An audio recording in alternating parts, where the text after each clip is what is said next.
Hola, gracias que se han conectado. Y ya casi empezamos. Voy a dar chance a ver si se conecta más gente.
Papi, póngale pausa un momento.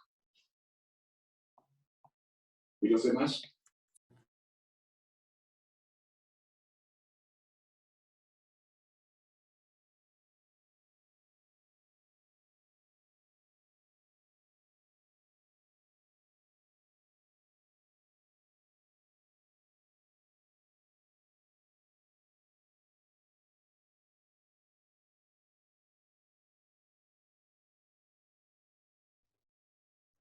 ¿Alguien sabe cómo hago para compartir, pero yo poder seguir viendo mi pantalla? O sea, que no se me ponga la presentación solo en mi pantalla. O no se puede. Hola, Bari. Mae, ¿qué es lo que quieres hacer, perdón? O sea, es que si yo comparto la presentación y le doy el modo de presentación, digamos, con la diapositiva en PowerPoint, me va a salir toda la pantalla, la presentación, y no puedo ver nada más. Mae, hay una opción en compartir que te da la posibilidad de compartir todo el escritorio, no solo la presentación, sino todo el escritorio. Posiblemente se llama Desktop 1 o algo similar. Apenas presionas el botón compartir, se abren varias opciones. ¿Sí? Dentro de esas varias opciones hay alguna que tiene que decir algo relacionado con el escritorio, que es para replicar todo lo que hay en tu pantalla, no solo el PowerPoint, por ejemplo. Ok. Sería esta. A ver. Ahí, pero por eso, digamos, si yo le doy aquí, que se vea en modo presentación. Sí, si te vas a modo presentación, creo que sí matas todo. O sea, creo ¿Verdad? que sí. Em, ahí no sé. O sea, ahora Ah, bien, ok. si manejas la presentación un poquito más pequeña, sí puedes dividir la ventana en diferentes cosas, pero hasta ahí me llega el conocimiento a mí. Sí, sí, es que sí, creo que es.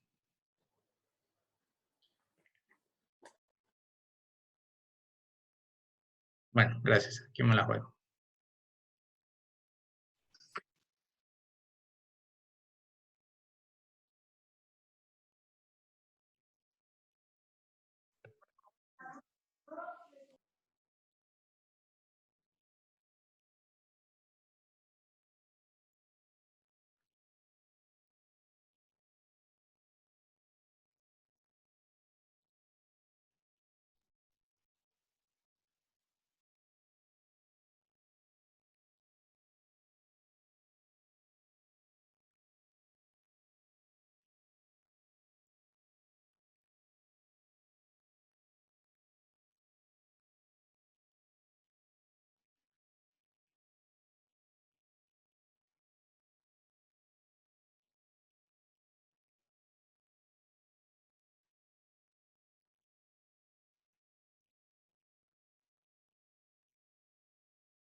Estoy grabando.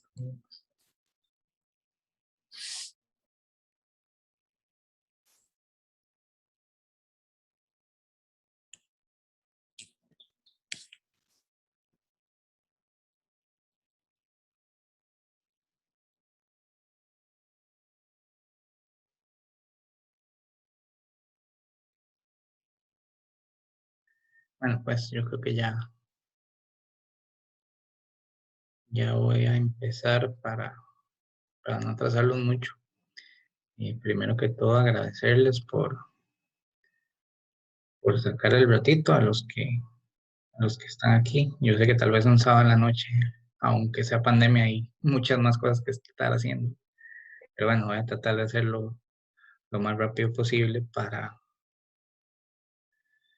y entretenido tal vez para aprovechar el tiempo.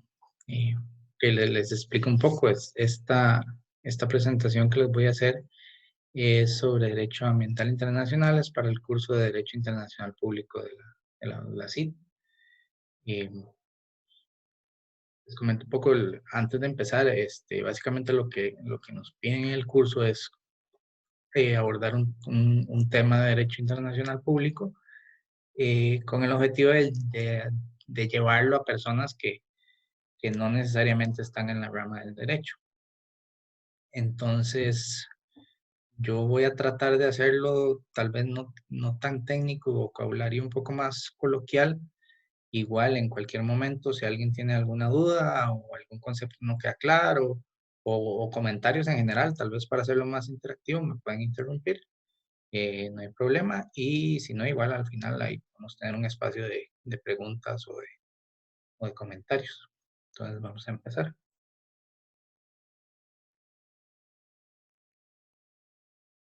Y ok, el derecho internacional público es aquel derecho que busca asegurar como paz y seguridad entre las diferentes naciones.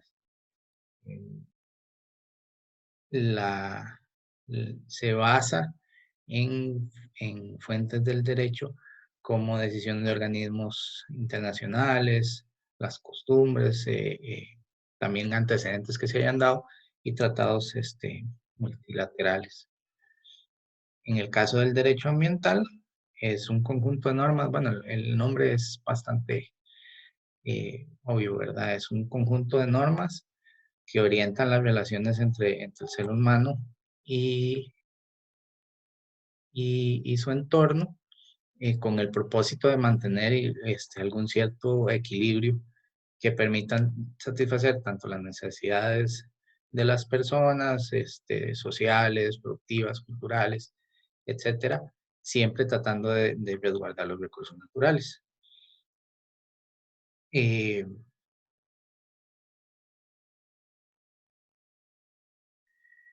Entre las características que tiene el derecho ambiental, tenemos que es preventivo. Eso es como básico, digamos, y utiliza instrumentos para tratar de evitar que haya un daño ambiental. Es sistémico porque conjunta elementos tanto biofísicos como sociales que componen el ambiente. Es interdisciplinario. Y transversal porque están conjuntados en él muchísimas disciplinas, como antropología, arquitectura, biología, ecología, educación, urbanismo, sociología, etcétera. Un montón de ramas están involucradas en el derecho ambiental. Por lo mismo, tiene un sustrato técnico que es metajurídico. ¿Qué quiere decir metajurídico? Que va más allá de lo específicamente jurídico. Toma su base en criterios técnicos y científicos para determinar las condiciones en que los niveles de desarrollo son aceptables para realizar cualquier actividad. Y primacía de los derechos colectivos porque tiene un carácter fundamentalmente público, es decir, los problemas ambientales generalmente no van a dañar a una persona, sino va a ser a la colectividad. Todo esto, digamos, que busca satisfacer el derecho ambiental en nuestro país, está resguardado desde la Constitución Política, en el artículo 50, que establece que toda persona tiene derecho a un ambiente sano y ecológicamente equilibrado, y por ello está legitimada para denunciar los actos que implican ese derecho y para reclamar reparación de los daños que se hayan causado.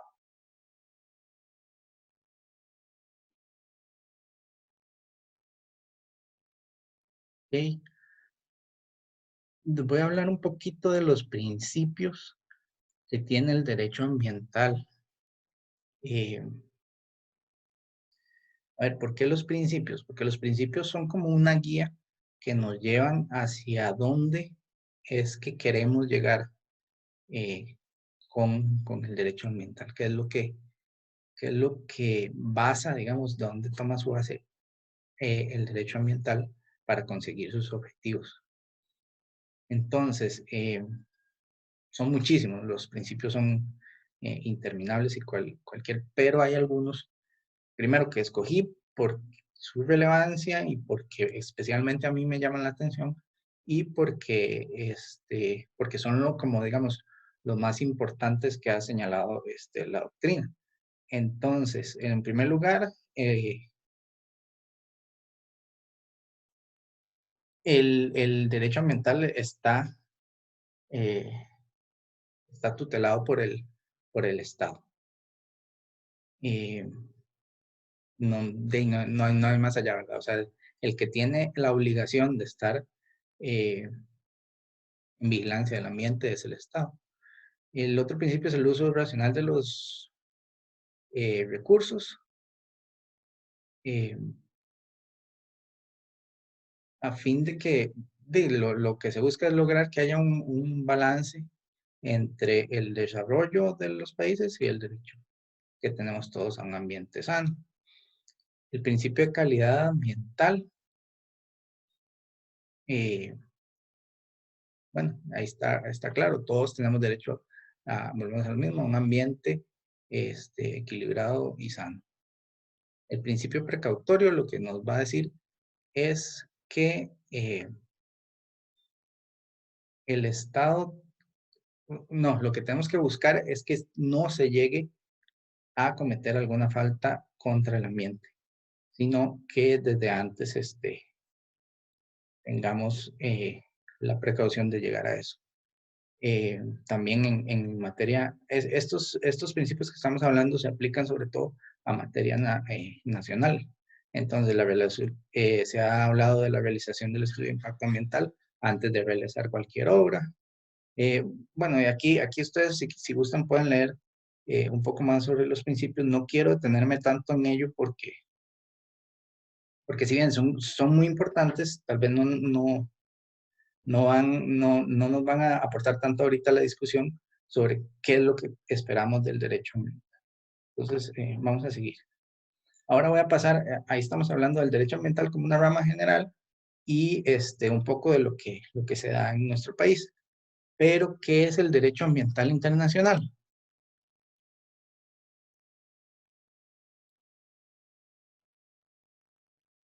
Eh, Igual, es el ordenamiento jurídico que destina las relaciones de coexistencia, cooperación e interdependencia entre los diferentes actores del derecho internacional. El derecho internacional ambiental, como lo conocemos, empieza más o menos en 1972, en lo que es la Conferencia Internacional sobre el Medio Humano que se dio en Estocolmo, en Suecia. Ahí es como la primera vez en que se busca hacer conciencia sobre los límites políticos y geográficos que afectan a los países y cómo la contaminación va más allá de su punto de origen. Es decir, no importa donde se haya provocado o generado la contaminación, va a ir más allá de sus fronteras. Entonces, que es por eso que en esta convención es donde se empieza a hablar de que eso tiene que ser regulado. A partir de este momento, el concepto se va a ir desarrollando con los años y va a incluir otras cosas aparte de la contaminación, como cambio climático, reducción de la capa de ozono, el uso y administración de los océanos, los recursos de agua dulce, la deforestación excesiva, etcétera, desertificación y otro montón de problemas ambientales que es a partir de ese momento en que empiezan internacionalmente a ser tratados eh, por todos, digamos, porque si había movimientos específicos en cada país, en donde se estaban provocando los problemas ambientales, pero no se estaba tratando como un problema global.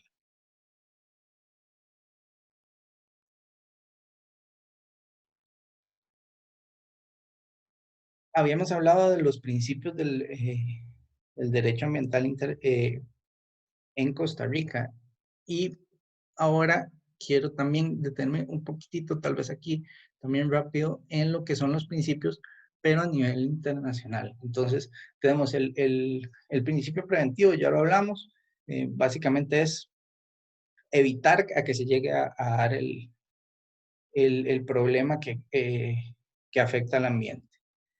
El principio de soberanía de los estados, este es muy importante porque dice que todos los estados tienen derecho a explotar sus recursos.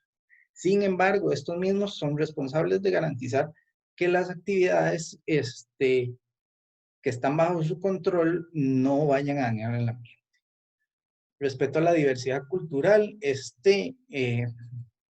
tal vez lo hemos oído muchas veces cuando se habla de pueblos originarios y el derecho que tienen estos a sus tierras y a sus costumbres. Esto es de relevancia en la parte ambiental porque muchas veces estos pueblos están en zonas naturales protegidas, entonces garantizando sus derechos podemos garantizar un ambiente más sano y equilibrado. Los elementos de la biodiversidad son bienes meritorios. ¿Qué quiere decir esto? La biodiversidad tiene importancia decisiva y estratégica para el desarrollo de cualquier país.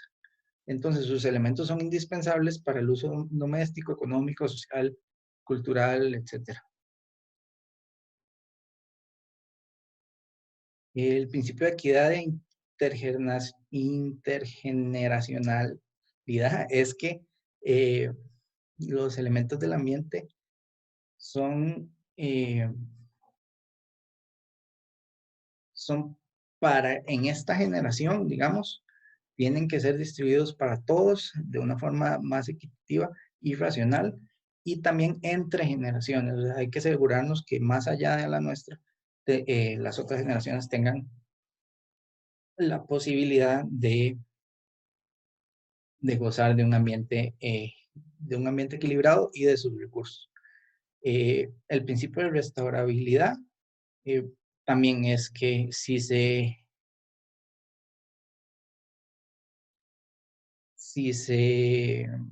da alguna afectación al ambiente, se debe restaurar este daño. El ambiente es un patrimonio común. Bueno, básicamente eso es, el ambiente es de todos y nadie debería tener prioridad o preferencia sobre los recursos disponibles. Y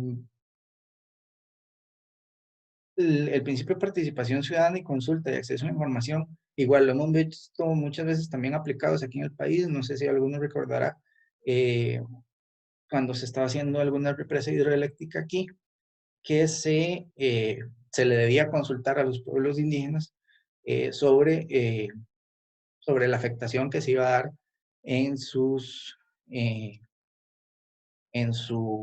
comunidad. El respeto a la vida en todas sus formas. A mí, principalmente a mí me gusta mucho, por el sentido de que históricamente, más adelante lo vamos a ver,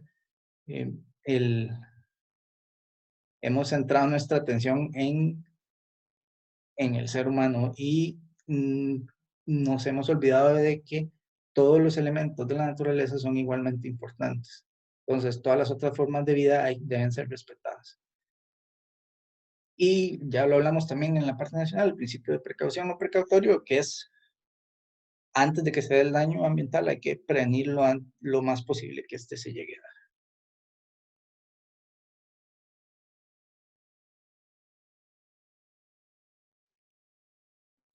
Un repaso rápido de los principales tratados, convenciones, etcétera, que se han dado en materia ambiental. Si bien les menciona que en 1972 es cuando se empieza a hablar de derecho ambiental internacional, es uno de los principales tratados que se da antes de esto es en 1971 con el convenio Ramsar, que es la convención relativa a los humedales de importancia internacional, y especialmente hablaba sobre hábitats acuáticos, es decir, sobre humedales. Costa Rica está adscrito a este convenio y es muy importante precisamente para este tipo de ecosistemas. Ya en 1972, perdón, que es la Conferencia de las Naciones Unidas sobre el Medio Humano, y se da la Declaración de Estocolmo sobre el medio humano. Esto se da en Suecia y se habla que ahí es como la carta magna del derecho ambiental internacional. Tenemos CITES, que es tal vez todos no hemos oído el nombre, pero hemos oído de su aplicación, porque es la Convención sobre el Comercio Internacional de Especies Amenazadas de Fauna y Flora Silvestre. Esto se da en 1973 y es en Estados Unidos, en Washington. ¿Qué es CITES? CITES básicamente son 3 apéndices en donde se ubican cualquier especie animal o vegetal o de cualquier tipo que pueda o no ser comercializada. Y uno dice, ¿por qué es tan importante? Pues porque ahí es donde podemos ubicar, son 3 apéndices. En el apéndice 1 están las especies amenazadas de extinción. Entonces ahí es donde vemos la importancia de que esas especies que están en el apéndice número 1 no pueden ser comercializadas bajo ninguna circunstancia y están ubicadas ahí precisamente porque están amenazadas. Y conforme vamos bajando en el apéndice 2, se permite comercialización bajo parámetros muy limitados y también son especies que están en posible amenaza de extinción. Y ya igual en el apéndice 3 también no es, a ver, la vida silvestre no se puede comercializar en términos generales, pero bajo algunas circunstancias es que se permite y por eso está regulada ahí. Y además nos da una guía de cuáles especies son las que están amenazadas o en peligro de extinción. Posterior a eso tenemos la Carta Mundial de la Naturaleza o Carta de la Tierra en 1982. Esto se dice que es como el equivalente a la Declaración Universal de los Derechos Humanos, pero en materia ambiental. Sin embargo, esto no es un instrumento jurídico, sí, pero nos sirve como una guía de cómo deberíamos actuar respecto al ambiente. Posteriormente, el Convenio de Viena para la protección de la capa de ozono en 1985. Bueno, ya yo creo que tal vez habrá alguien más joven por aquí, pero recordemos en los años 90 estaba muy de moda hablar sobre el hueco en la capa de ozono y entonces desde el 85 se empezó a hablar de esta problemática y de cómo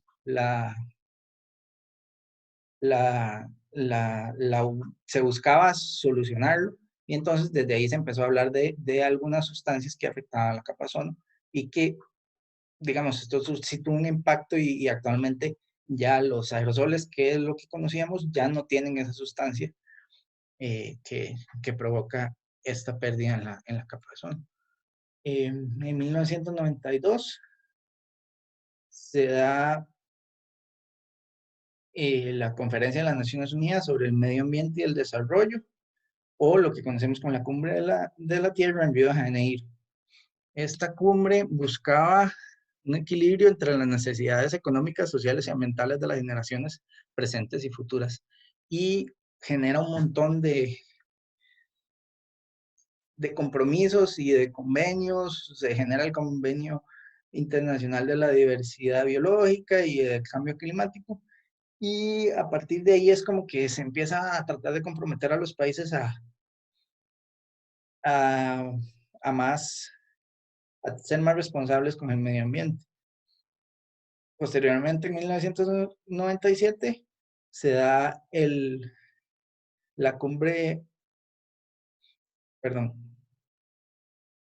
el protocolo de Kioto en la Convención Marco de las Naciones Unidas sobre el Cambio Climático, que buscaba lo que es la reducción de emisiones y se suponía que debería ser un instrumento vinculante para los países industrializados. Sin embargo, pues hubo muchos de los países grandes, incluidos Estados Unidos, que son los principales, de los principales países que afectan el medio ambiente, pues no lo firmaron ni lo ratificaron en ningún momento. Entonces, digamos que, a ver, si era un esfuerzo grande, pero no se llegó a los resultados que se quería. Y entonces ahí es donde aparecen, después de esa cumbre de la Tierra en 1992, las cumbres de Río, +5, o sea, y cumbre +10 y cumbre +20 en 2012. Igual, los mismos esfuerzos enfocados en la misma dirección, pero volvemos a lo mismo, se quedaban como iniciativas muy buenas, pero que no alcanzaban los objetivos que realmente se estaban buscando. Y el último, digamos, el más importante y más grande que se ha dado de la Cumbre del Clima de París, en Francia, que vino a sustituir, digamos, lo que era el protocolo de Kioto. Y este sí es firmado por 195 países, incluidos Estados Unidos. Entonces sí fue como, ok, atención todo el mundo, estamos finalmente llegando como a acuerdos y buscando el camino hacia lo que es un ambiente más equilibrado. Eso es cierto. Bueno, más adelante veremos qué tan real es o si simplemente se está quedando en pura retórica. Voy a igual hablarles un poquito de algunos organismos internacionales que rigen la materia ambiental en nuestra región. El principal y el más grande, digamos, que no solo es para nuestra región, pero sí mundialmente, es la Organización de las Naciones Unidas, y dentro de ella sí hay muchos programas y muchas organizaciones que inclusive, aunque no estén directamente relacionadas con el ambiente, siempre tienen pronunciamientos importantes al respecto. Entonces, tenemos el Programa de las Naciones Unidas para el Desarrollo, también para el medio ambiente, organizaciones como la FAO, que es para la alimentación y la agricultura, y estas que pueden ver ahí, todas de una manera u otra, en algún momento se pronuncian respecto al ambiente. Algunas bueno, pues la mayoría, salvo la Corte Internacional de Justicia, sus pronunciamientos no son vinculantes. Entonces, lo que decíamos antes, no se está generando obligaciones para los países para cumplir esto. Otros organismos, está la Corte Interamericana de Derechos Humanos. Esta tiene sede en Costa Rica y ha realizado pronunciamientos que se relacionan a la explotación de recursos naturales, la diversidad cultural, los bienes públicos, el derecho a la vida, el derecho a la salud, sobre todo hablando en temas de afectación por contaminación del agua, y hay algunos casos que ha hablado sobre pueblos indígenas y sus territorios. También tenemos la Secretaría de Asuntos Ambientales del CAFTA o del TLC con Estados Unidos, Centroamérica y el Caribe. Esto otorga derecho a las personas de señalar incumplimientos a la legislación ambiental por parte de cualquiera que sea parte de este tratado. Y está el Centro Internacional de Arreglo de Diferencias Relativas a Inversiones, que también ha hecho pronunciamientos, es un órgano del Banco Mundial y ha hecho pronunciamientos en algunas materias en el país. Por ejemplo, digamos, el caso más conocido es que fue el caso de Infinito y Cruzitas, en el cual se pronunció al respecto, y que, bueno, sin ahondar, digamos, en la resolución como tal, Costa Rica, digamos que salió ganando. Ok, todo esto que venimos hablando enmarca qué es lo que es el derecho ambiental internacional. Pero es tan bueno como lo escuchamos. Pues aquí es donde tal vez me van a oír hablar un poquito de mi opinión y de sobre qué creo yo, en qué estado está el derecho ambiental internacional, y hablaremos sobre esto que se ha denominado la falacia del desarrollo sostenible. A ver, ¿por qué el derecho ambiental internacional no es tan bueno como lo escuchamos? ¿Y qué problemas tiene? Pues, en primer lugar, en mi opinión, hay como una dispersión normativa, hay demasiada cantidad de instrumentos jurídicos que dan una falsa sensación de que el ambiente está bien protegido, cuando en realidad hay como una desorientación en cuanto a la aplicación de estos instrumentos. Además, la actividad jurisdiccional internacional prácticamente es nula. O sea, generalmente se aborda únicamente desde el arbitraje, y yo estoy a favor del arbitraje. Es una muy buena forma de resolución de conflictos, pero en esto generalmente lo que se da es como o un arreglo amistoso o simples negociaciones sobre los montos de indemnizaciones, y no, a ver, no se hace, digámoslo así, justicia sobre lo que se está tratando. Además, hay una ausencia y desaparición de responsabilidades. Esto está muy relacionado con los puntos anteriores, ya que a pesar de que tenemos hasta 154 o más de instrumentos internacionales para la protección del ambiente, siguen siendo reiteradas las violaciones que se dan al ambiente. Entonces, esto se suma a que no exista un organismo internacional específico para resolver estos asuntos. Entonces se generan grandes obstáculos para establecer responsabilidades internacionales. De esta manera, la totalidad casi de los instrumentos eh, tienen como característica que son intergubernamentales y no son supranacionales, es decir, no se delega competencias a órganos jerárquicos superiores para que tomen acciones sobre el asunto. Por otro lado, la protección del ambiente consiste en bienes comunes o intereses generales de la humanidad. Esto suena como algo bueno, pero en realidad esto genera deberes a todos, pero a nadie en específico. Entonces ahí es donde se vuelve más bien un perjuicio, porque no estamos dirigiendo la responsabilidad a las personas a las personas o a los entes que la tienen que tener.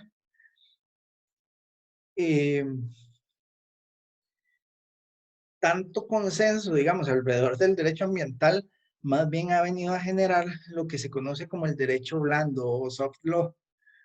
Esto lo que quiere decir es que cuando se le pone a los países enfrente las condiciones que deberían tomar con respecto al ambiente, es muy fácil decir, sí, sí, sí, firmar y que se quede en eso, porque no les genera ninguna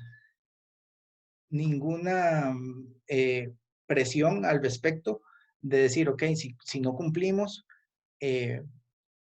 van a haber consecuencias. Entonces, esto viene aunado a lo que hablamos anterior de que tiene un carácter preventivo. Sí, hay que prever que esto pase, pero no hay que quedarse ahí. No hay coacción, ya que nunca se genera ningún tipo de represión, y si esta se da es como en el más campo moral, y generalmente no suele compensar los daños causados. Eh, y es aunado a que estos daños generalmente suelen ser irreparables. Entonces, ¿qué,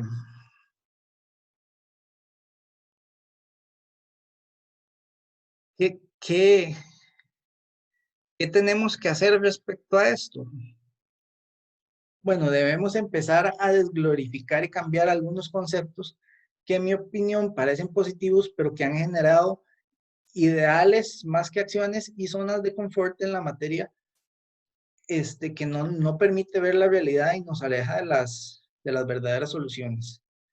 Entonces, aproximadamente como a mitad del siglo XX es que surge este concepto mágico, entre comillas, del desarrollo sostenible, que básicamente prometía una convivencia fácil, armoniosa entre el ser humano y el mundo silvestre, en que se iba a reducir la pobreza, la naturaleza iba a florecer y el bienestar de la sociedad se multiplicaría, no solo para esta generación, sino para las siguientes. Bueno, han pasado de eso más de 70 años y ¿qué? Bueno, a pesar de que hubo una rápida aceptación de este concepto de desarrollo sostenible, eh, su incorporación a las políticas y desarrollos nacionales e internacionales prácticamente se quedó en discurso y no se transformó en acciones. Este concepto, digamos, no lo vemos y uno lo añora y sí, suena súper lindo, pero en mi opinión tiene graves problemas desde su concepción que lo han llevado al fracaso. Por ejemplo, es un concepto básicamente antropocéntrico y ve a los recursos naturales solamente como recursos indispensables para un desarrollo económico y deja de lado los múltiples servicios ecosistémicos que proveen. Por otro lado, hay una suposición que no está probada de que la prioridad tiene que ser el desarrollo económico y se aborda la conservación de la naturaleza como algo deseable y alcanzable si se planea bien. Y por último, en ningún momento hemos logrado definir los límites que deberían existir para el crecimiento de nuestras sociedades y las consecuentes demandas sobre el medio ambiente que tiene. Entonces, con este panorama, ¿qué hacemos? A ver, yo soy optimista por naturaleza, pero sí me gusta plantear todo el escenario. Entonces, por eso pongo toda esta parte como mala, pero ¿qué es lo que debemos hacer? Ok, yo considero que debe haber un cambio, saliéndome un poco de específicamente la materia ambiental y el derecho ambiental internacional, sino un cambio estructural social en general, incluido desde la parte económica. A ver, yo no soy economista ni mucho menos, ni voy a pensar, ni voy a ofrecer aquí la solución, pero siento que el camino es dirigir nuestras prioridades económicas hacia diferentes alternativas. Economía circular, el Internet de las cosas. eh, hay muchísimas vertientes que nos alejan. No, vuelvo otra vez a un disclaimer aquí, no me estoy yendo a promover ningún tipo de ideología socialista, ni mucho menos, pero sí está demostrado que esta ruta simplemente no es sostenible en el tiempo. Entonces, ¿es el capitalismo la última fase? Pues no tenemos que quedarnos ahí. No es desechar lo que se ha cosechado en todos estos años, no es cambiar de sistema económico, es mejorarlo, rejuvenecerlo y actualizarlo a las necesidades de todos y no de una sola clase económica que es la que ha venido incrementando de una forma mucho más rápida a lo que podemos reaccionar sobre la presión que se hace sobre los recursos naturales. Yo creo que con esto, más o menos, yo estaría cerrando. Como les digo, no es mi objetivo plantear un panorama fatalista de que nada se puede hacer, de que todo está mal. No, las intenciones son buenas, pero no nos podemos quedar en meras intenciones. Es un tema que a mí me apasiona mucho y creo que en esta investigación, al final a mí lo que me queda es eso, las instituciones están bien, pero hay que cambiar el rumbo hacia medidas de más presión que realmente generen responsabilidades sobre aquellos que están atentando sobre los recursos naturales que son de todos y para todos. Entonces, eso sería. Yo les agradezco mucho su atención. Igual, si alguien tiene alguna pregunta, comentario, recomendación, lo que sea, por favor me la pueden decir y si no, pues estaríamos aquí terminando. Ya podemos ir a la Copa América y los Juegos Olímpicos. o cualquier otra cosa más divertida que tengan que hacer. Muchas gracias.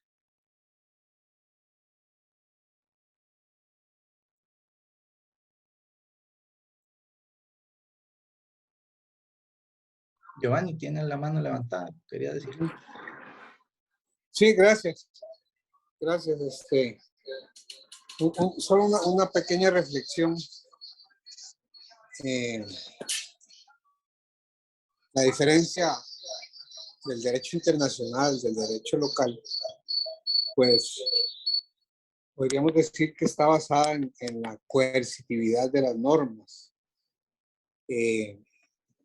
Cuando nosotros hablamos de el derecho ambiental en un país específico, pues el mismo está protegido, es vinculante y hasta sancionador en la medida en que está vertido en normas.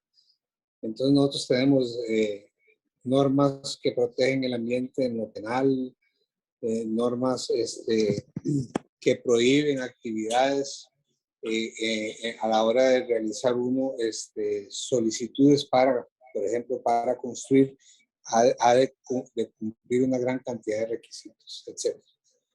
Pero entonces, desde esa perspectiva, tenemos resuelto el tema de una política ambiental dentro de un país. Cuando nos traspolamos a la parte internacional, tenemos que, en primer lugar, cuando se vienen dando estos protocolos del deber ser, empezamos con los peros porque habrá quienes los suscriban y quienes no los suscriban. Pero aún suscribiéndolos no tenemos un sistema coercitivo tan claro, tan vinculante,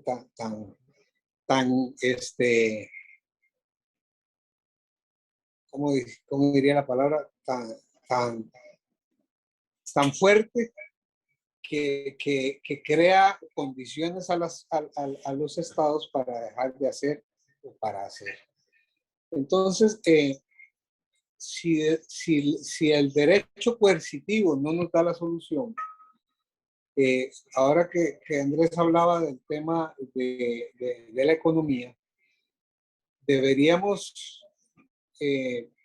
seguir las nuevas políticas ambientales que hacen ver que la sostenibilidad es un negocio y que la sostenibilidad nos puede llevar a hacer cosas mejor.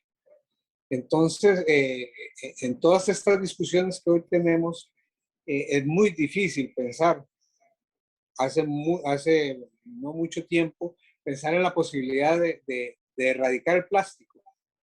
Bueno, ya hoy estamos hablando de normalizar el plástico a nivel mundial y de pensar en otras mejores formas o con el mismo plástico, con nuevas técnicas de educación, que esto nos pueda servir y que podamos hacer un buen negocio, pero sostenible a la vez. Y pienso yo que a falta de una policía fuerte internacional, pues que tengamos una economía que verdaderamente coja lo mejor de la sostenibilidad como una perspectiva de inversión y que así podamos convencer a muchos de las grandes potencias de que no hagan sus negocios de la peor manera. Eso era mi aporte. Gracias. Muchas gracias. Nada más un comentario ahí al respecto. Precisamente un día estos en este mismo curso hablamos sobre, digamos, se presentó esa disyuntiva de si el derecho internacional público es derecho o si realmente es solo un ideal filosófico, hablando sobre esto de la posibilidad de coercitiva en el derecho internacional público. En mi opinión y mi conclusión fue que precisamente lo que mencionaba Giovanni, sí es derecho. No tenemos que basar el derecho solo en su capacidad sancionadora o coercitiva para que alguien no haga algo. Podemos promover diferentes acciones que lleven a los objetivos que buscamos. En este caso, estoy totalmente de acuerdo en que como decía, esta manera de ver las cosas, de buscar otros caminos, pues el general en estas potencias económicas, la capacidad de reconocer el potencial y los beneficios económicos, sociales, etcétera, pero sobre todo económicos, porque lamentablemente sobre eso es que se suelen basar de la conservación del ambiente, pues tendrá sus frutos. Y no solo a largo plazo, sino se pueden ver reflejados en corto plazo con acciones concretas. ¿Algo más? ¿Alguien más? ¿Una pregunta, comentario? Si no, pues muchas gracias.